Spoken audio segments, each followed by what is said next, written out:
Oh, you put do not disturb on. Good for you. I should put my do not disturb on too.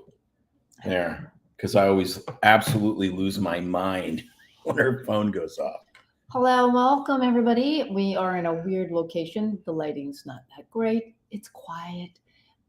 We are far, far away on the other side of the world, and we wanted to bring you a live stream, even if it's short and sweet.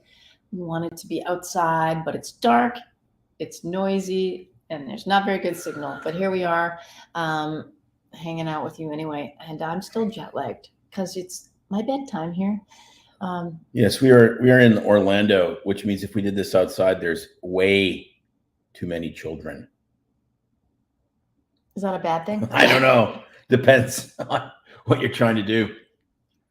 So, anyways, yes. Well, as you can see, we are drinking a special cocktail tonight, brought to you by Coke Zero.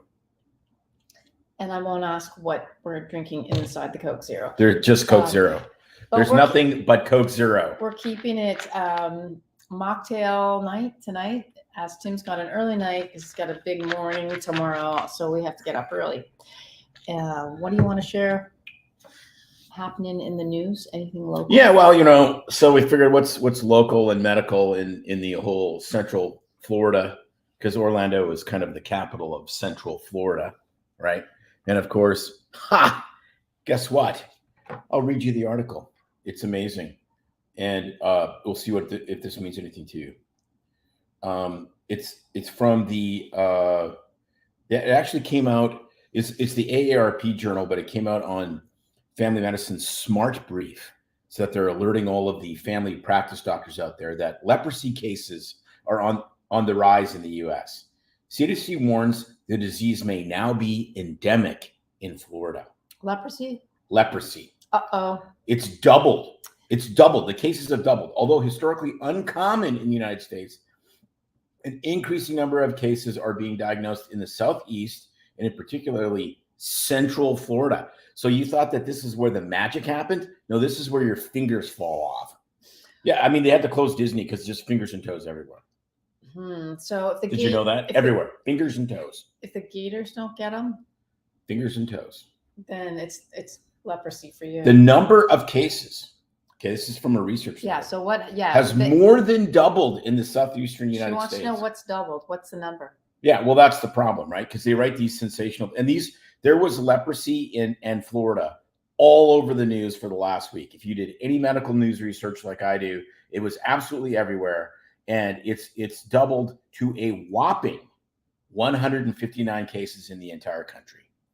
And 1/5 are in Central Florida, which means you have it peaked out in 2020 at a whopping 25 cases. That's a lot of cases, though. Still 25 cases, and it may be endemic. And I'm like, okay.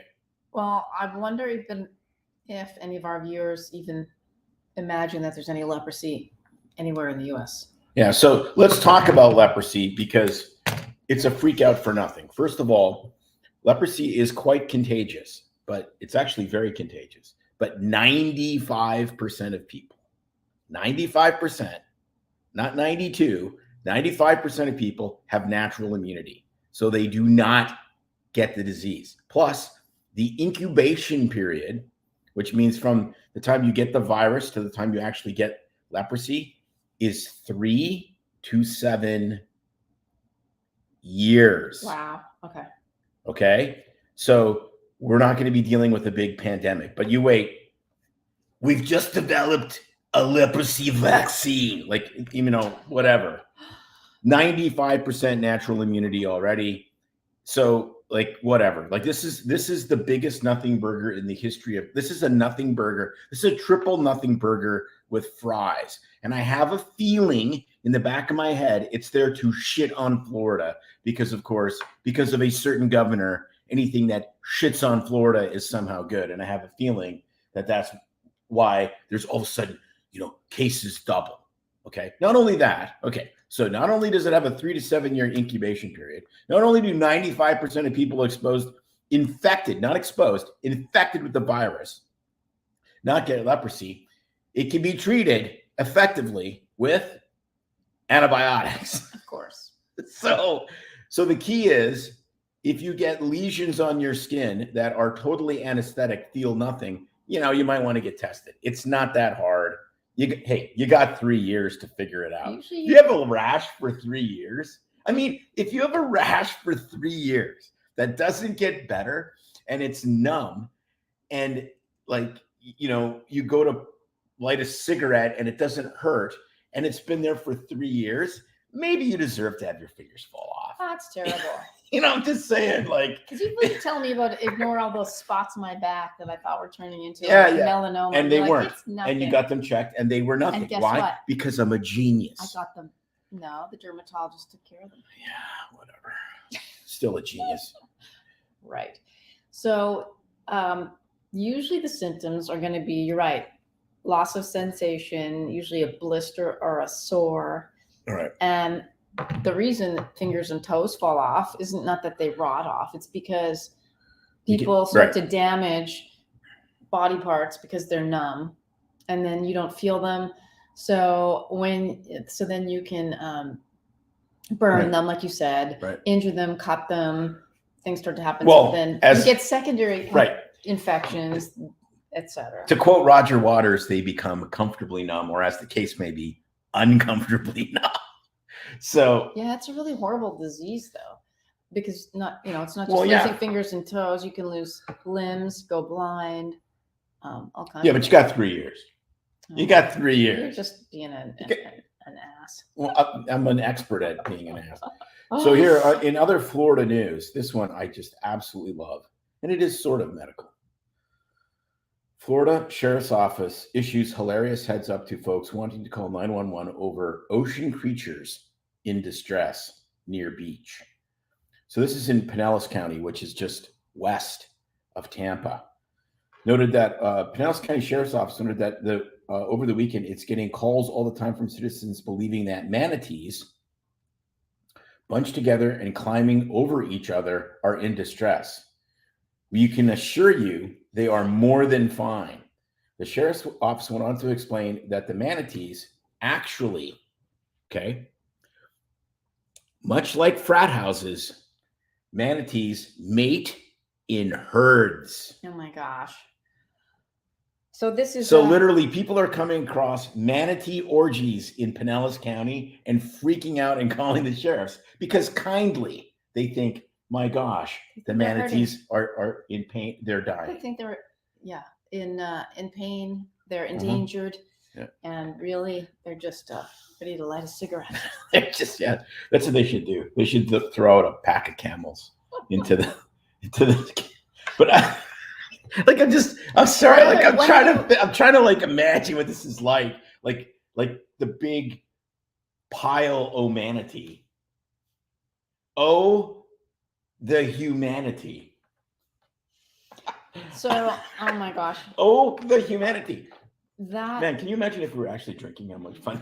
I'm just like, is that all you could find in the weird medical news for the week? Oh, well, I have to make it Central Florida specific. Yes, of course. Oh, the humanity. Lyme disease is on the uprise this year. I think we talked about that before everywhere, not just Florida, because of the wetter spring we had and the increase in ticks and deer-borne tick bites and so forth. Caligula. I like that. That Tom wins. You win. Hands down. Caligula wins. Perfect. So be on the lookout if you're in the northeast part of the country or the northwest where there's a lot of ticks. I thought I saw one in our neck of the woods. Well, there's lots of ticks in our house, but anyways, there's tons of ticks where we live. They're just not necessarily Borgdorfery carrying whatever the spider line. Yeah. So ticks are terrible. If you get a tick bite, we used to see people come in all the time to urgent care with ticks on them, freaking out.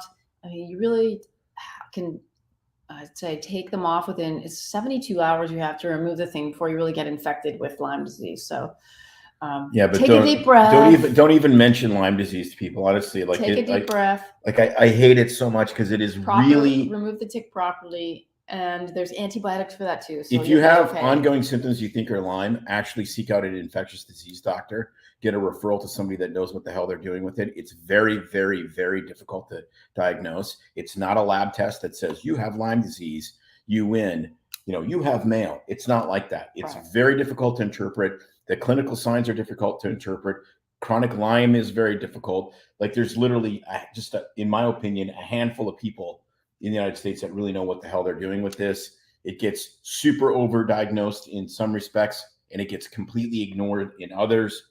It's not a. Have you heard the theory that they thought it was bioengineered?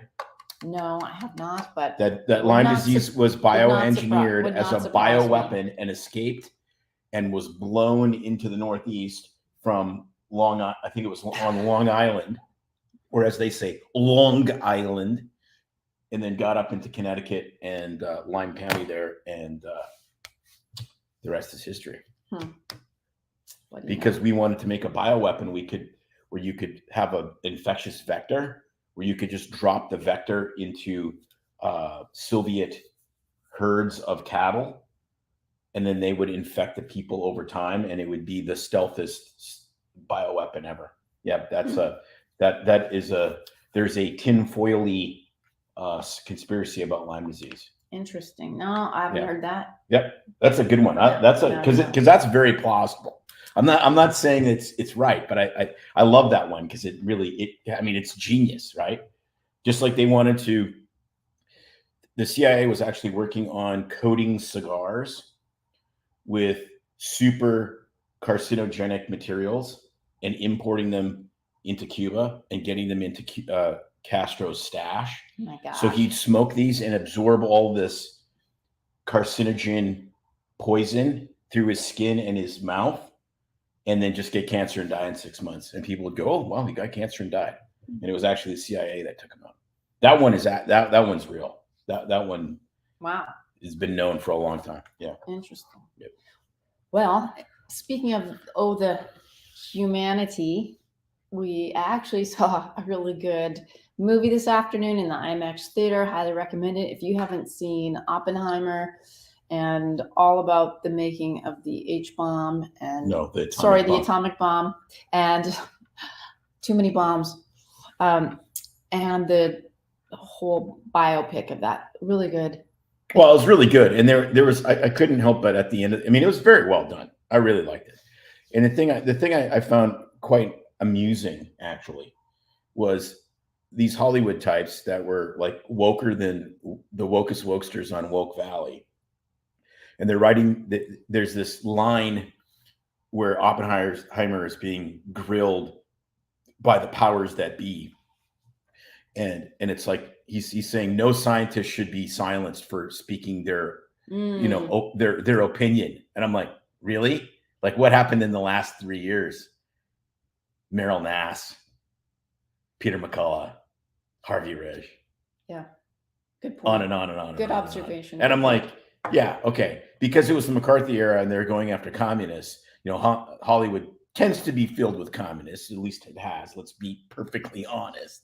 So they're bad. No, authoritarians are bad. No, the war machine is bad. No, the military industrial complex is bad. No, yeah, they're all bad. And it was just like the irony. It was like literally dripping off of the IMAX screen. I was just like, enough already. Oh, I wonder when they started filming that. Anyway, doesn't matter. Great film. Go see it if you get the opportunity. Yes. I don't have much else to say other than there is the spoiler alert. R-rated. The bomb worked. Jeez, I was going to talk about the full frontal nudity section. If you're thinking of taking your kids, the full frontal noodling, there was some of that too.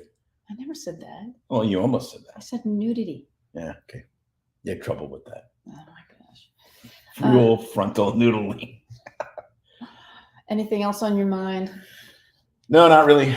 It's late here. I'm not used to staying up to 9:15.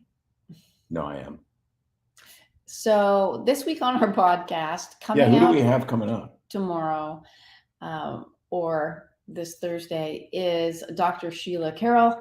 a pediatrician who kind of got burnt out and has left her practice to do coaching parents as well as kids on how to follow a healthy lifestyle, but really trying to make changes in diet to kids by educating parents on how to make healthy life choices and pass it on to the family. So it's pretty cool because she empowers and coaches the parents how to pick healthy food and also how to motivate their kids to be active, physically active, motivated to make changes with their food choices. And that's a big deal. And really like massive change deal. the way of thinking for the whole family. So that's a really exciting episode. Anyone I think can work with her online. So you want to take a listen to that. Today's truth bomb was about laughter. Yeah, because you know all how I like to laugh at his jokes. And we talked about that as well as repurposing on Mondays our podcast from Wednesday nights. Other than that, we don't have a whole lot we wanted to share with you, but wanted to just come on here to say, hey, we try to keep it live every Wednesday for the Doc Tales. Next Wednesday, we're not quite sure what we're going to be doing because it's a travel day and it might be a little tough. So we'll figure out what we're going to do for that one. Other than that, Yeah, we might have to do it from the air. Yes. Well, that'll be challenging. That would be almost impossible. Yes. So because we don't have a private jet. If you want to pay for one, we would be happy to do it. But yes, yeah. If you'd like to pay for a jet or sponsor us in any way, we're all there. We've also linked on Instagram and Facebook pages and actually an interview where we were guests on a podcast from our previous coach from last year, Coach K. Her name's Christina. And that was a really fun and in-depth interview all through out our backgrounds, the history of our athletic backgrounds, injuries, motivation, and also a bunch of stuff that I've gone through in my past, which you've probably, if you haven't heard me talk about the abuse that I had growing up and the baggage that came along with it, and all about forgiveness as well as trying not to be offended. So that is a really good listen. If you want to head to her podcast, it's called Making Changes, Breaking Barriers. And I love it. I listen to her podcast with regularity because there's a lot of great tips. It's coaching, psychology on how to make changes and overcome psychological barriers. So she has some amazing guests with really cool backgrounds, a lot of athletes and personalities like that. So check that out as well. And you can find the little blips in our show, in our reels and on our pages. But you can find her podcast. It's on Spotify and Instagram as well. Yep. And we are now on the Twitters, or the X as it can be. So we have some stuff that's posting up there, and absolutely some of the retweets and so forth are great because it really has become, at least in the medical freedom world, a relatively safe place. So give us a follow there as well, because Instagram and Facebook, like, who knows? Right. All righty. Well, you get to have a short night with us. I think this is the shortest Doc Tales we've ever done. It's the shortest thing I've ever done. And I'm pretty short. I'm not even gonna tag on to that one. I'm too tired to even think at this point. All right, everybody. Drop us your comments, send us your messages, and we will see you guys next time.